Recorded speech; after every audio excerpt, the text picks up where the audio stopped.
Hello everyone, welcome to my channel, Kimberly's All Sorts. If you've been here before, welcome back. Now if you have been here before, you might be noticing something a little bit different. We've been doing some revamping to our American trailer. You can see that the background's a different colour now. It used to be wood and now it's cream and glossy, and you can probably see the reflection of my phone and tripod in the background. It's been a while. The reason I haven't uploaded any fresh content is, as I've mentioned before, I've got a 5-year-old, I had to homeschool. I did do some uploads in that time. I put videos and pictures from previous holidays on for something to upload because it was there, it was already filmed, I could just pull it from my hard drive, and it was a way to upload content when I hadn't had time to film. Basically, like everyone else, we had a bit of a struggle with homeschooling. We got into a rhythm with it eventually, but the time spent doing it means I was falling behind with my own stuff, and then I would be spending the weekend getting back on top of it, so I haven't been able to do anything fresh. Now, since I did the video about Travelling Showman UK and where we get our name from, the next big video that I had planned was to talk about the effects of coronavirus on Travelling Showman. Now, there have been several effects, not just the business, which a lot of other people are going through. A lot of types of business had to close. Most businesses had to close. But for us, we were one of the first things that had to close, and we were the last to be allowed to open. Last year, in July, when a lot of restrictions lifted and things were allowed to open, the government said that travelling fairgrounds could open. We were allowed to open at the same time as theme parks, and yet local authorities closed us down due to the temporary powers they were given by the government. Now, a lot of them didn't even give us chance to get there and set up.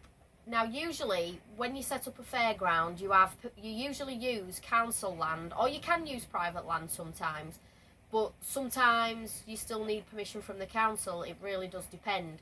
Well, last year, some people tried to open fairs. With COVID safe measures in place, the fairgrounds were fenced off, track and trace was provided, masks were provided, rides were sanitised, ride attendants were wearing masks, and yet they still closed us down.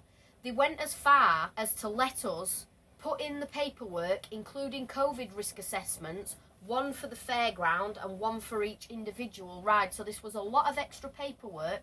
Not only that, we had insurance and things that we had to put on to be able to open, and what we call the moving expenses, such as fuel, to get there and get the fairgrounds ready. They let us set up, have all these costs, as well as the costs of buying masks, sanitizer, signage to tell people that it's one way around. We made one-way systems. All this extra expense, as well as the usual expenses, only to close us down after we've set up. And this is wrong.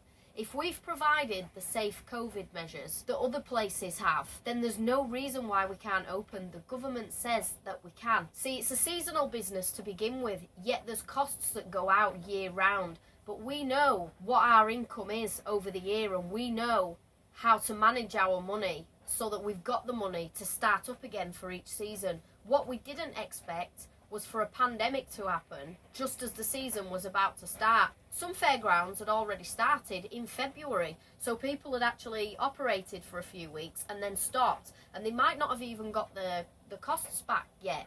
Obviously, that's not anyone's fault that the virus came along. But when we were allowed to open and then stopped by local authorities, it's not right. Now, as it currently stands now, after lockdown 3, fairgrounds can open in stage 2. This is what the government says. So from the 12th of April, fairgrounds should be able to operate. Now, I did originally plan to do this video walking around the yard just to illustrate my point and show you what we've got parked up and what kind of costs we've got.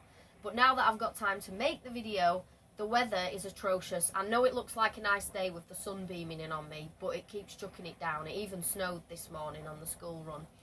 So, yeah, we're allowed to open. There are some showmen who have got fairgrounds arranged to open on or after the 12th of February. We're going to try with a couple of our rides, but we're not prepared to put the insurance on everything to open for a couple of days and then get closed. Now, if these restrictions lift on the 21st of June, there should be no reason why fairgrounds can operate. But I'm led to believe that local authorities have still got powers. So there's something a bit iffy about this to me. Lots of us have written to MPs, we're campaigning to get them powers taken away from them, and we're trying to make the government aware of what's going on. But yeah, basically this is a simplified version of what I planned, just to catch up with you all, because homeschooling got in the way, and this isn't the only room that we've changed. The kitchen and living room's being done, and it's ongoing, so I'm not even prepared to let you see that yet, because there's lots of things I'm changing. This room's actually not complete. I've got the windows covered up with makeshift blinds. I need to find something to fit or have something made. But yeah, I'm back on YouTube, and hopefully I'll be back uploading every Saturday. That's where we're at with the business, and we hope to be back out soon, because then I can start showing you more things about that. I didn't originally intend my channel to be about that, but after posting a couple of videos about what we do, those videos seem to have the most interest, so that's what I'm putting out there for you all. Thank you for watching, and I'll see you in the next one. Bye!